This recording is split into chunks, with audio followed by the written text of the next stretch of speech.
Ben, first of all, welcome to the program. I've been a fan of yours for a long time, and it's a real delight and honor for me to have you on the program. And I want everybody to know that I'm wearing my Criterion hat today in honor of you because I've never seen you without a baseball cap on, even on You stage. know, thank you. First of all, thanks for having me. And yeah, I went bald in my 20s, and I remember my pastor being like, "Hey, advice for you as a bald guy." He's like, "You can either wear sunscreen every day or you can wear a hat every day." And I was like, "It will be the hat because I will never forget the sunscreen." So that's why I wear a hat all the time. Yeah, well, I don't know why I wear a hat exactly, other than I like them. I mean, I think people that are those of you that are watching this on YouTube know that I don't ever wear a hat typically whenever I'm doing these interviews. But Ben, in your honor today, but I I love do, that. but I have about 50 hats. And as I shared with you before we got started, I've got a couple of kids in the film industry, and this is the Criterion Collection hat with the Criterion logo on there. Which was swag for some event that they did, and Yeah. so I'm Well, yeah, glad to as soon have as it. I saw you in your Criterion hat and your Bartlett for America sweatshirt, I knew that we were going to be friends. Yeah, Bartlett for America. well, I West Wing is one of my dirty little secrets, and I probably watched the entire series probably 4 or 5 times, and but so anyway, Yeah. Yep. not so it maybe still dirty, but not a secret anymore. Yeah. Yep. Yeah, same. I kind of like cycled through the first four seasons over and over again. I just love Yeah, it. yeah. So yeah, the first four of are the Aaron Sorkin seasons, and Yeah. those were the I think the strongest writing. But I love season seven. I thought season seven was Yeah. great. I thought Me the too. finale was one of the great finales in the kind of the history of television. But this is not a podcast about West Wing. But I don't know, Ben, whether you've listened to the West Wing Weekly podcast, which I don't. Is that the I've Josh listened to Malina that one? entire series as well. It's Joshua Molina Yeah. who played one of the main characters who came in about the fourth or fifth season. I can't remember which. Co-hosts that podcast with Rishi Hirschway, who does a podcast called The Song Exploder. I don't know if you've ever heard the Song Exploder Yeah. podcast, Yep. which for as a musician and a producer, it's a really interesting podcast. I would think for somebody like you. But anyway, they co-host the West Wing Weekly podcast, and I don't listen to it because I've listened to the whole podcast, all 150 or 60 episodes. You're So the anyway, best. all I love right. that. To the business at hand, Ben. Again, I'm delighted that you're on the program. In part because I'm super interested in your work personally, but also I'm interested in the community that you're a part of in Nashville, because I Mhm. think that you and I don't know. I'm going to say some names that and not say some names, so I might cause you to grimace. But you and Andrew Peterson, maybe Andrew Osenga, maybe Jill Phillips and Andy Gullahorn. There's this core group. I guess you could say maybe the Behold the Lamb of God or the Resurrection Letters Yeah. cast. You guys have individual careers, and yet you're all together doing things. And I just find that super. And you've been doing it now for 25 years, and Yeah.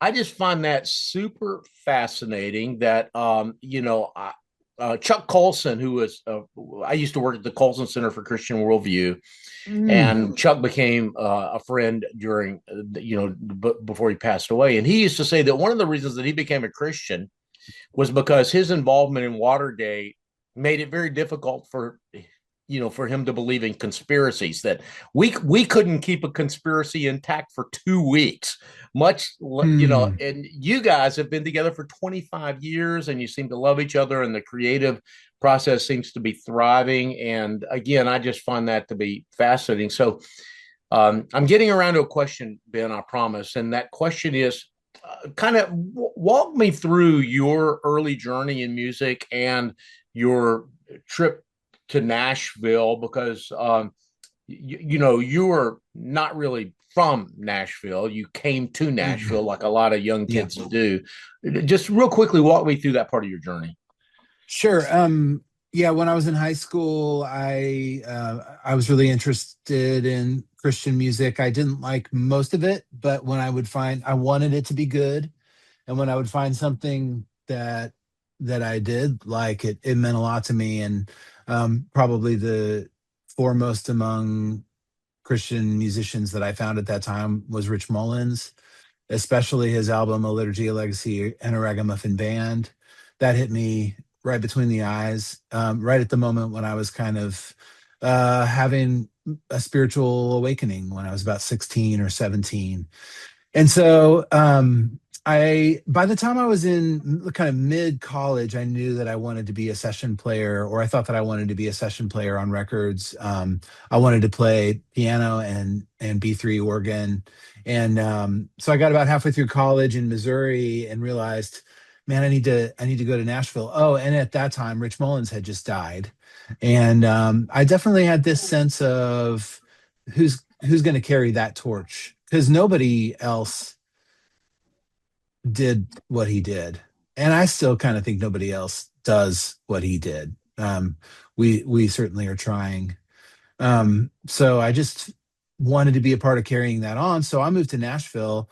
And little did I know, I wasn't the only one who was thinking that same way. And Andrew Peterson, right about the time that I got to Nashville, Andrew released his first label album, and so I got wind of his existence, and I was actually connected to him via my campus minister, who introduced me to his roommate, who introduced me to him. And so within a year and a half of moving to Nashville, I had met Andrew, and met him really in the context of, the reason I was introduced to him was because I said, I know Rich Mullins is dead, but I want to play for Rich Mullins. And his roommate from college said, well, you're going to need to meet my friend Andrew then.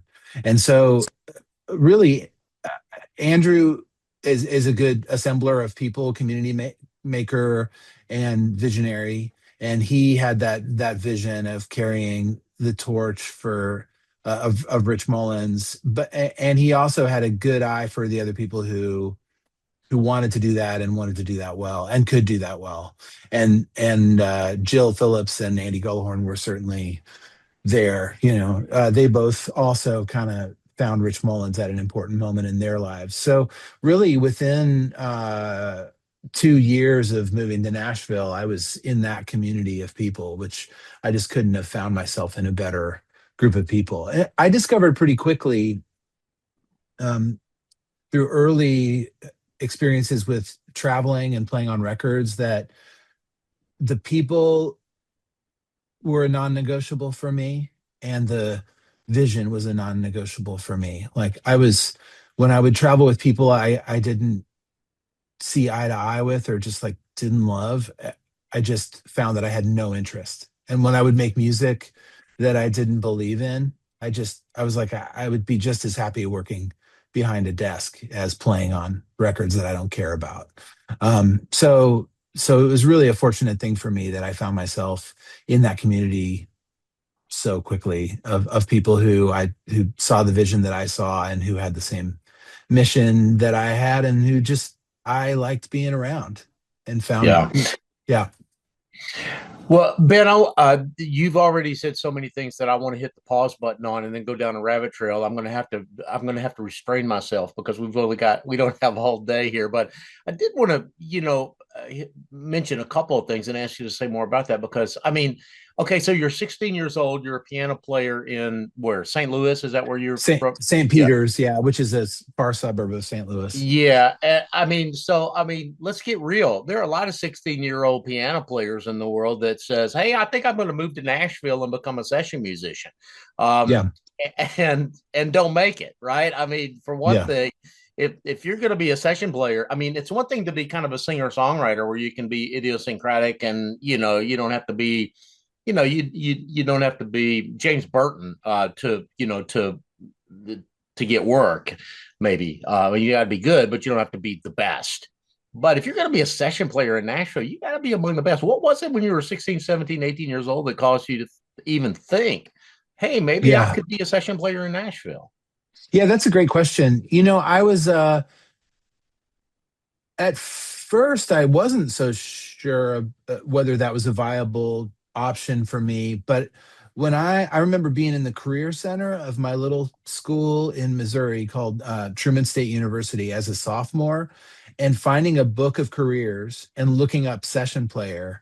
And I remember reading down the list of qualifications and being like, "Oh, I that is me." And I think for me, it was those things where I had really been serious about training my ear, like obsessively. I would sit in high school. I remember being like, I'm going to sit down with a record. I'm not going to sit by the piano, and I'm going to write down what all the chords on this record are without help.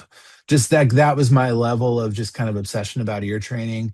I had also been really interested in jazz music and had if you had been in my house in high school, you would have seen that I had jazz voicings posted all around the house and in my room, like these stacks of numbers that represented jazz voicings. It would say like 13 9 7 3 or whatever. That was just me trying to um go deep on harmony. I had those qualities and I just knew that I did. It was kind of an objective thing at that point where I was able to say, yes, I think I do check those boxes. So I was, when I moved to Nashville, I also, there was that sort of, there's only a few times in my life where I was pretty sure I heard from the Lord. And that was just one of those times where I was in this conversation with my dad and I was like, I don't know what I'm doing with my life. And all of a sudden I knew exactly what I was doing with my life. I just said it, that I was going to move to Nashville and be a session player in it. So I think when I came to Nashville, I had this sense of like, I know that God has not promised me anything. He's just told me where to go next. So I think there was an open-handedness about it, where I knew that God could take me anywhere he wanted to take me. But I think there was a sense of confidence that I could do what I was setting out to do.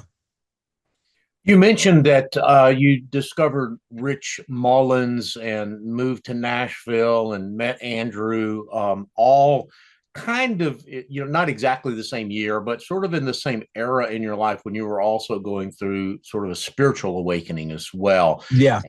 I've spoken. I've had many conversations with Andrew Peterson, including a couple for this podcast. And one of the things that he's told me repeatedly is that you're kind of the theological backstop for him when it comes to a lot of his music. If he's got a lyric that he's not quite Mm. sure about, then he'll run it by you and basically ask two questions: is it any good musically, but also is it okay theologically? Am I wandering theologically? And he tells me that you have been instrumental to him in that process. So first of all, I mean, how does that hit you whenever I say that? It's And number two, it's a little surprising to me, but really? Oh, it yeah, is. Well, I yeah. can tell you that he said that to me more than once. Mm. And number two, tell me a little about your theological training, your spiritual training. I know you're actively involved in your church. In fact, I think you're an elder in your church. Is that accurate? That's true. Yeah, I am an elder at my church. I went to a non-denominational kind of Dallas model Bible church growing up, and I don't really have spiritual. I mean, I don't have theological training. I do know that I was sitting in a summer camp like meeting, maybe as a freshman in high school, and the speaker said, okay, raise your hand if you have read the entire Bible. And almost no one in the room, including counselors, like these adults who I thought of as spiritual leaders, raised their hand. And I remember my brother and I remarked on it to each other later, and we were like, that's alarming. And so Josh and I, my brother and I, started reading the Bible together as sophomores in high school. And there was, I wish I could say that every season of Bible reading since then has been more voracious than the last, and that's not been true for me. I don't know if I have ever had a season that equaled when I was 16, 17, 18. The way that I read the Bible, the way that it felt to read the Bible at that time. So I think that was probably my theological training, was just the grace of having that season as a 16-year-old when my brain was still very elastic. Yeah. I want to pivot back to the music stuff. You said something a few moments ago that, for me, explains a lot. I am a bad musician. I play about 7 or 8 instruments poorly, but I know enough music about music and music theory to know that obsession that you had with jazz voicings and actually putting, I guess, what you could say would be the equivalent of flashcards around your room to help you memorize those voicings, says a lot to me about who you are now and your role in Andrew's band and as a producer for other people as well. And I guess the question that I have here is, as a musician, especially as a session musician and as a producer, in many ways, your goal or your mission is to realize the vision, realize the music of other people, Mhm. and yet you obviously have some musical ideas yourself. You have musical chops. Talk to me a little bit about that process, both as a session player and as a musician.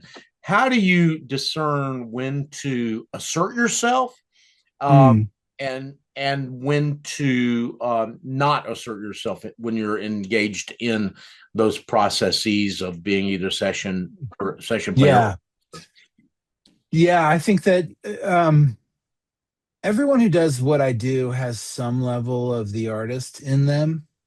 And what will determine your longevity? I mean, among other things, but one thing that will determine your longevity as a producer or as a session player or a mixing engineer or mastering engineer is your willingness to chameleon to other people's artistry, your willingness to let your own creativity be subsumed into the creativity of another person.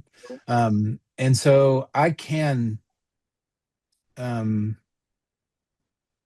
I can become as little as I need to become. There's this one there's this there in that Harry Potter spin-off movie, Fantastic Beasts and Where to Find Them. There's this one animal that basically fills whatever space it's in. And I think if it's a tea kettle, then it'll be that small, and if it's a giant room, it'll get as big as the room. And I think that people like me tend to have that ability to go, if the artist is going to take up all the space in the room, I can become this tiny little thing. And if the artist is going to give me room to be who I am, then I can fill up the space. And so, I really can do that. And especially at this point in my life when I've been doing it for 25 years, the collaborations that make me feel like I can do this for another 25 years are the ones where the person really wants me to do what I do. I think that moment in The Incredibles when Dash is told that he gets to run as fast as he can, and you see his face light up. I think that's what people want in collaboration. They want someone to tell them, I want you to run as fast as you can. And I can certainly go slow for people, but when they let me do what I do, that's when I feel like this is something I could keep doing. So I will say that Andrew Peterson has been that kind of a collaborator for me, and I have many collaborators like that who Yeah. just who really want to give me as much space as they can, and when they speak up, it's to say, oh, okay, yes, that and that and that, but just not that one thing. Can we try this instead? Like, I love that kind of collaboration that just gives me lots of room to go, but then also constrains me, tells me where the boundaries are. That's the best. Yeah. Yeah. Well, all that said, you do have a couple of solo albums out, and Yeah, the ill-tempered clavier and the cymbal crashing clouds. Do I have that title right on that second one? Is that's that right.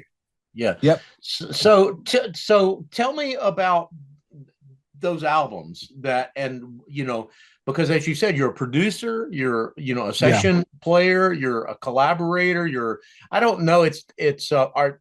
I don't know if y'all formally have a band leader whenever y'all do the Behold the Lamb of God or the Resurrection Letters, but it feels to me like you're the band leader whenever, is that accurate? Yeah, I think that's accurate. Yeah.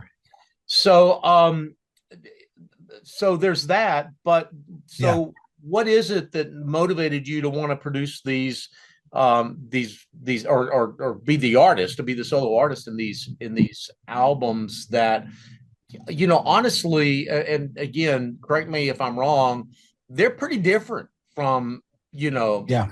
some of the things from Andrew's work in particular, but also from some of the other work that you've been involved with in the past. Yeah. I mean, I think some of it was just that I had written some songs, and what are you going to do? No one else is going to cut those. And so I wanted to make those. But I think that there is also, what I like and listen to is often a lot weirder than what I'm asked to make for other people. And so to have an outlet for that kind of creativity was important to me at that time. And I think it's still important to me. That's been a tricky one for me because I've got 4 kids, and I gotta pay the bills. So it's weird because the artist side of who I am is essentially a hobbyist. The the producer is a professional. But when I make solo records, it doesn't make money. So I do that as a labor of love, and or as expression. So thankfully I have found some other outlets for that are really helpful. I mean, when production allows me, like I said earlier, to kind of run, then that can feel like an outlet for my artistry. And then I've also got this side project with Sandra McCracken called The Still Point, that is sort of like long form neoclassical folk music, and that gives me a space to do something that's different than 3.5 minute songs, and all the things that I do on the daily. Um, yes. So those solo records were a chance to express something, and they were also a chance for me to experience what it is to be an artist, and some of the joys and pains of that. Those were hard for me because I made them, and they just kind of sat there like little boats on the water without any wind in the sails. They exist, they're there, but I don't know what to do with them, and never really Right. have. They just exist. So Yeah. it's good Well, to it's good to feel a little bit of that pain. well, yeah. Welcome to my world, my brother. I've written about a Right. Yeah. dozen books, and only one or two of them have done anything at all. And but I think Yeah. that one of the things that you said really resonated with me, which is that you do it because you have to do it. You said you're a hobbyist, but um, I prefer a passionate amateur. Yeah. Well, Whenever I I just describe learned that. myself. I just learned that from a Henry Nouwen book. Is that the word amateur actually means lover? Yeah. Doesn't Yeah. it? Yeah, it's just someone who does something for the love of the thing. Yeah, exactly. Yeah, exactly. Yeah, back in the day when the movie Chariots of Fire was out, and there was a lot of conversation about amateur status of the athletes, and I don't know if you remember that movie or not, but I never saw it. yeah, it's but they talked a lot about that. Well, anyway, moving along here, I want to ask some. I mean, you've got such a body of work now after 25 years. That there are a lot of things, a lot of individual projects or individual songs that I could ask about, but I want to ask about two in particular. One is Andrew's "Is He Worthy," because you were a co-writer on that song, and I wanted to ask you how that. And it was interesting to me to see your name as a co-writer on that song because there are probably a dozen Andrew Peterson songs that I could have maybe listed you as a co-writer on that your name that you made a serious contribution to, and some of Mhm. them you are listed as a co-writer on them, but that one in particular, um, kind of ironic to me in some ways because it's a worship song. Mhm. It's been adopted by the church in many ways. It's embraced by the church. In in some ways, it's of a piece with with Andrew's canon, but in some ways, it's really different as well. And Mhm. so, talk to me about how that song came about and your role, your contributions to that song. Yeah, what I could say about that song is it was definitely an album track.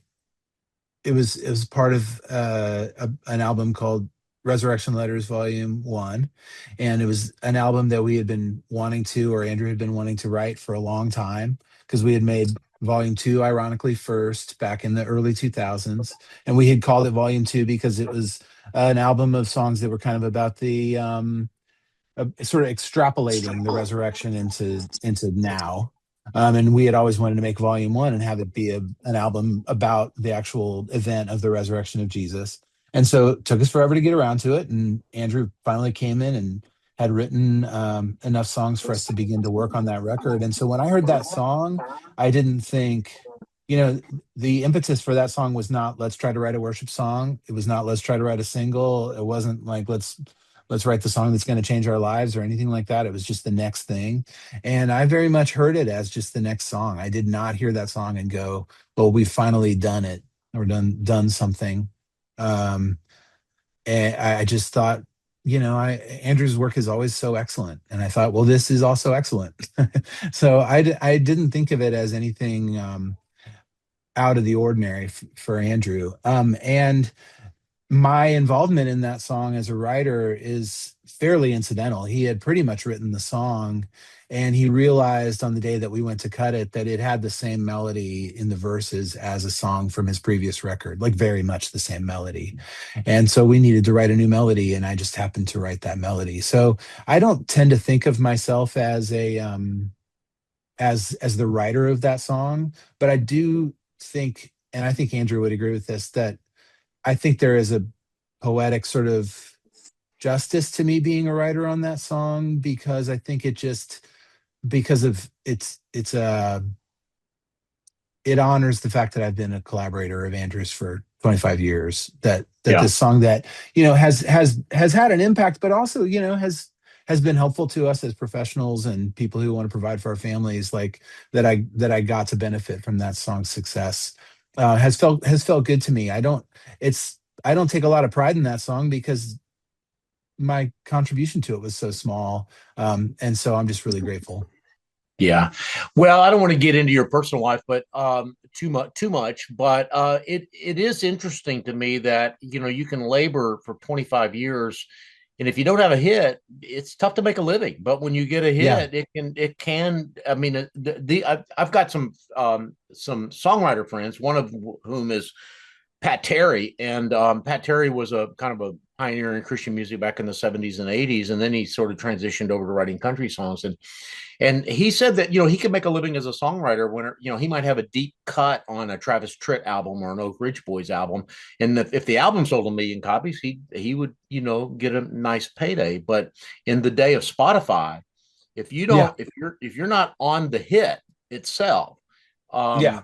it's really tough to make a living as a songwriter. Is that That's right. Yeah. You could have 100 cuts on small records, and they don't generate yeah, much of anything. Right yeah, now, it actually, we probably don't want to get in the weeds of how people are compensated, but right now the real compensation goes to whoever owns the master. That's who makes money on Spotify. So you can actually make a living on Spotify right now, but it's very difficult to make a living as a songwriter off of Spotify.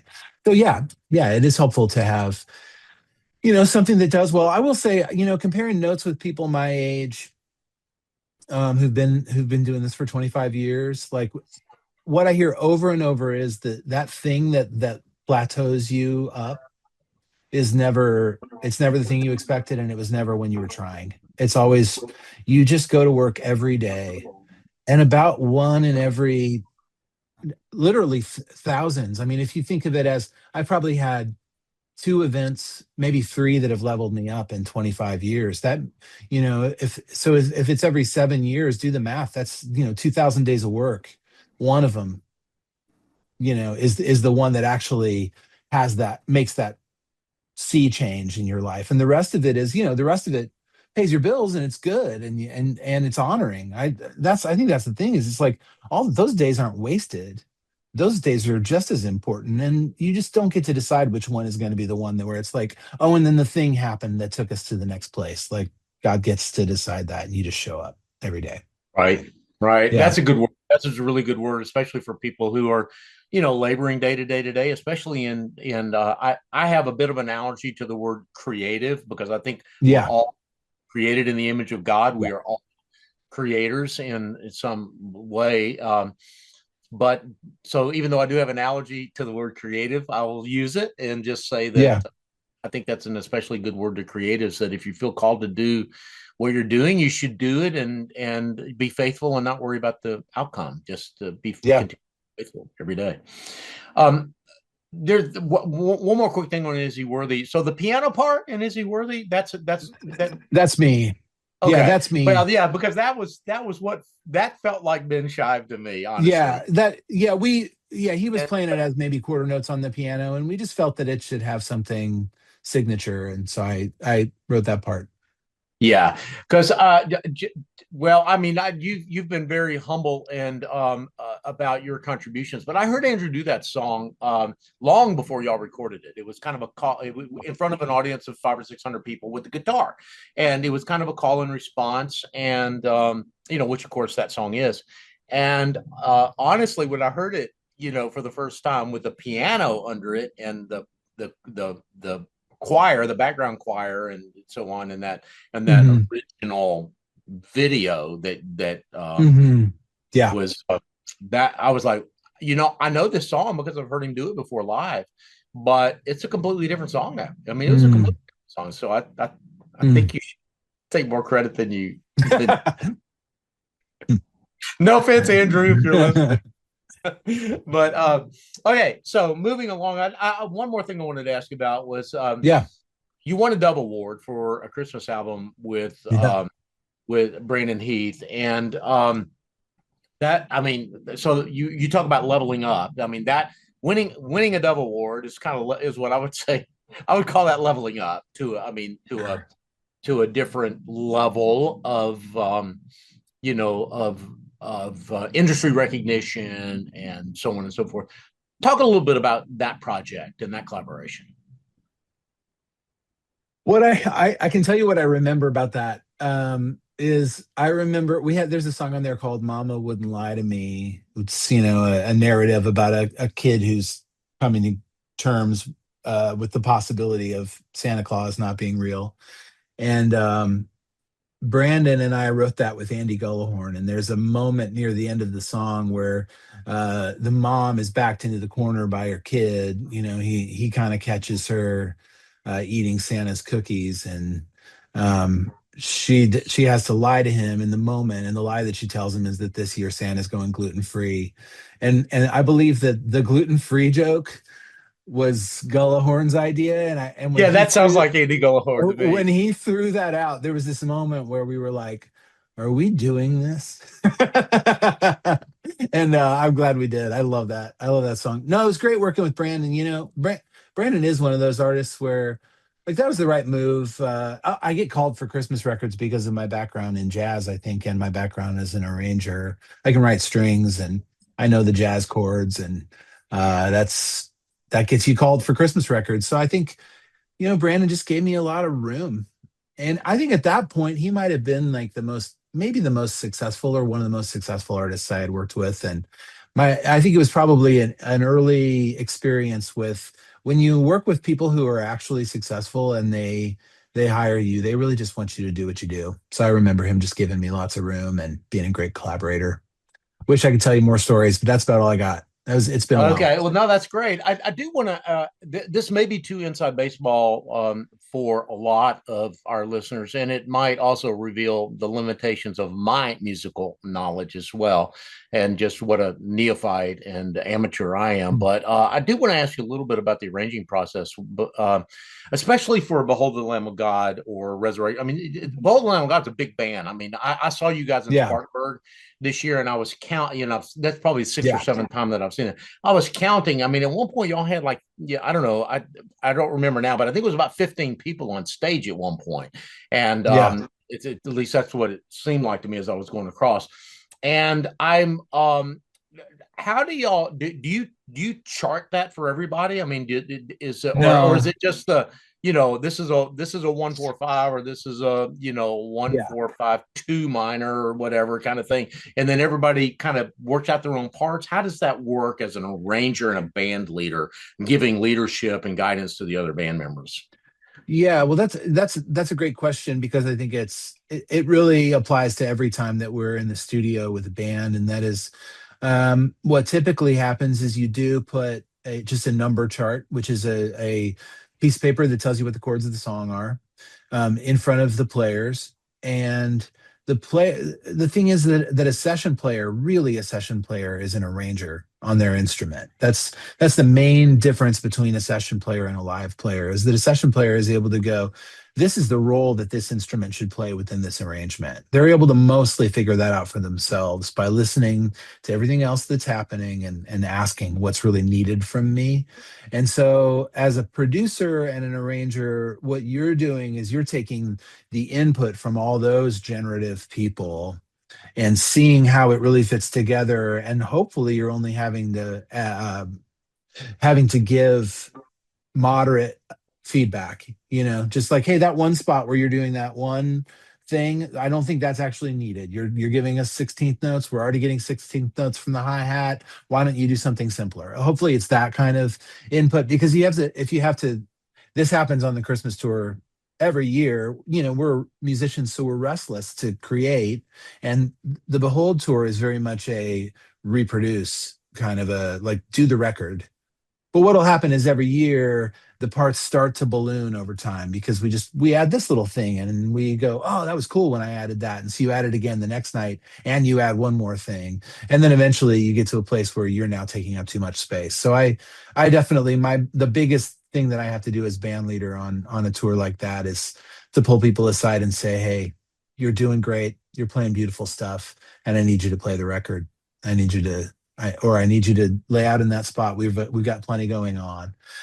So when I'm arranging for strings, when I'm arranging for orchestra, that is all me writing parts and telling everybody all the notes to play. But when it comes to guitars and drums and bass, you almost never write out notes for people. You give them a framework to work within, and then they create, and then you have to figure out a way to, without crushing them, put them in their place. So whenever you do write out strings and horns, or kind of Yeah. I mean, you literally write that out, or do you play it on the piano and use software to give you a draft of it? How does What that I work? do is, so I essentially write it out using a language called MIDI. So it's the same kind of thinking as writing it on the page, but it enables me to interface with the software that I'm using, um, and also to create what we would call a mock-up. So it's like it's an orchestra arrangement, but you're hearing it all with synth sounds, which these days are very, very good. They're very convincing. And so I'm able to, by writing it in Logic using MIDI, I'm able to play a mock-up for my client, and they hear it and they go, yes, that arrangement's going to work. And then I send that MIDI information to my copyist, and it shows up in his software as sheet music. And then he goes, okay, let's edit it. Let's make sure all the rhythmic values are right. And let's write in the dynamics and do all that stuff. So yes, I am essentially writing it when I arrange for an orchestra. A part of the reason I wanted to ask that question, Ben, is to kind of help us land this airplane, because I wanted to ask the question of what advice you would give to young people who may be where you were 25 years ago and are thinking about how can I have a career Mhm. in a creative profession that continues to honor my faith in Jesus as I go and grow in that career. And I wanted to mention that last kind of technical aspect to make this point and then ask you to react to it. It sounds to me like if you're going to kind of make it in a creative profession these days, it's not one thing, but a lot of things working in combination. I mean, you have to have artistic vision. You have to be a good collaborator. You have to, Yeah. you talked about ear training. I mean, you've got to have, you got to have the chops, in terms of just hearing things, and you've got to have some technical skills to be able to translate what you hear artistically into a format that can be reproduced for others. I mean, am I hearing you right? I Yeah. mean, it's kind of Yeah. like a, a multifaceted skill set that you got to develop. You got to work on not only your strengths but also your weaknesses to bring them up to a certain minimal professional level. Is am I hearing that right? Yeah, that could be true. We're getting into territory where it becomes very difficult to prescribe, what worked for one person for any other person. That's what those things are what it would take to do exactly what I do. But anyone, even if you just take a subset of producers, you're going to find that there are many, many different skill sets. Famously, the the perfect example would be Rick Rubin, who famously just lays down on a couch and has great taste and knows how to encourage people. So I don't think you have to be me to be a successful producer. But you do have to have. I think the baseline skills for producers are going to be people skills. That's You're going to have people skills, and you're going to have good taste. And I think beyond that, you can kind of fill it in, because it's like that metaphor I used earlier of the animal that fills whatever space in the room. Like, as a producer, you can choose to be like, no, no, this is the space that I take up. I have good taste, and I know how to put together a team. Like when I produced Sandra McCracken's album Patient Kingdom, and that really, the space I had to take up on that record was so small, because she cast that record, and it was Tyler Childers playing keys and guitars, and it was Anthony LaMarca from the War on Drugs playing drums and bass and things. And these guys, just they know who they are, and they know what they do, and so they would just play things, and then I'd go, yeah, right on. That's good. I mean, that was mostly my job on that record, was to say right on. And then I'd be like, oh, there's three things missing, and I'll play those things, and off we go.